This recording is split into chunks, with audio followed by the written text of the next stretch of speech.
semuanya, jumpa lagi dengan saya, John Dario Pratama.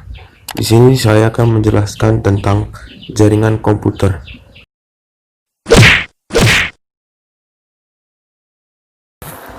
Jaringan komputer adalah sebuah sistem yang terdiri dari dua atau lebih komputer yang saling terhubung satu sama lain melalui media transmisi atau media komunikasi sehingga dapat saling berbagi data, aplikasi, maupun berbagai perangkat keras komputer.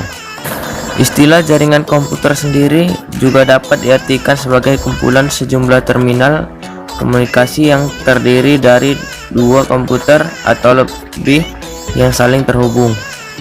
Tujuan dibangunnya jaringan komputer adalah agar informasi atau data yang dibawa pengirim atau yang disebut juga transmitter dapat sampai kepada penerima yang disebut juga receiver dengan tepat dan akurat.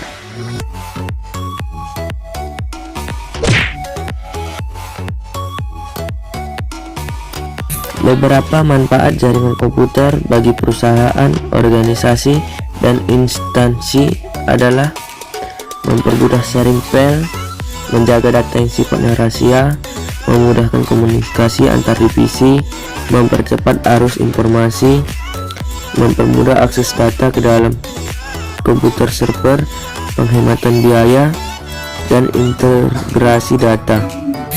Komputer juga banyak dimanfaatkan oleh masyarakat atau perorangan. Komputer untuk perorangan biasanya dikenal dengan istilah personal komputer yang disingkat dengan PC.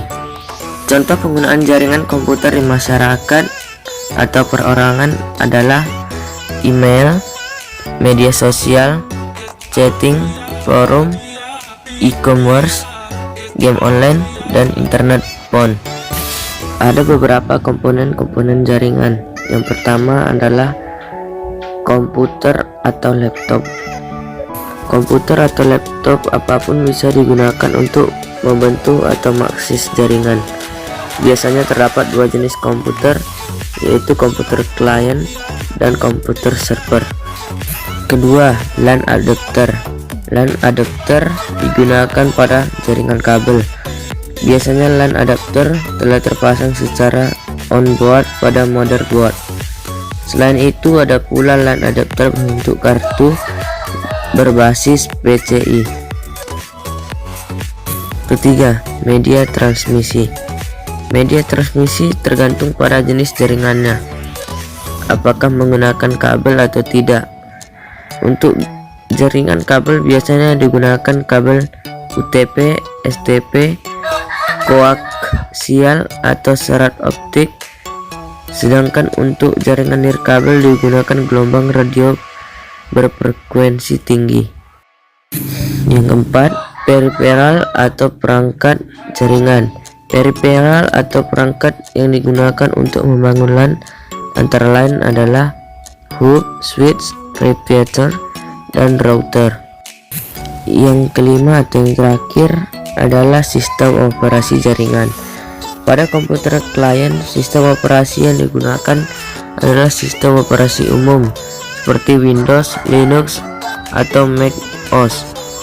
Sementara itu untuk komputer server biasanya digunakan sistem operasi khusus, misalnya Windows Server, Fedora Server, Ubuntu Server, dan Mac OS Server. Sekian dari saya. Terima kasih. Mohon maaf jika ada kesalahan atau kekurangan yang saya buat.